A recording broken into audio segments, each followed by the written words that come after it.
Fairfax County Fire and Rescue Department as a department is an all hazards fire and rescue department. That means fire, rescue, EMS incidents, as well as special ops incidents we respond to. And really this is the special operations piece of that incident response here. Primarily Virginia Task Force 1, which is a USAR FEMA search and rescue team, practices their technical rescue skills here. They're highly technical. They do a lot of search and rescue missions. They've been international and certainly nationally on responses. The Fairfax County Fire and Rescue Department, being an all-hazard response operations team, can handle any type of emergency related to hazmat, technical rescue such as an extrication, a rope rescue such as a high line. Search and rescue dogs are able to go into an area that may be collapsed or devastated from some sort of disaster, or maybe someone's even lost. You know, it could be just at one of our local parks or what have you.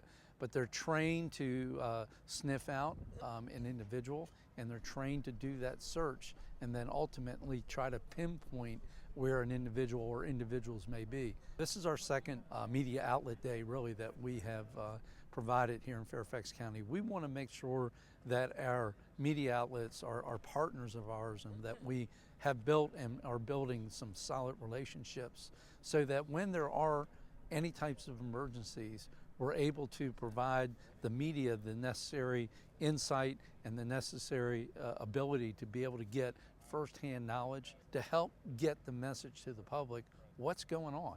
The important thing that I think everybody in Fairfax County needs to understand is that these international and national resources are first used locally and respond to any local emergency, which is a huge, huge benefit for the residents of Fairfax County, as well as the region, but in particular, you know, here locally. But the one thing that I can certainly say with great pride, the men and women of this department are highly skilled, highly trained, and highly equipped to handle any type of emergency. And for that, I think the residents of Fairfax County get the highest caliber of service.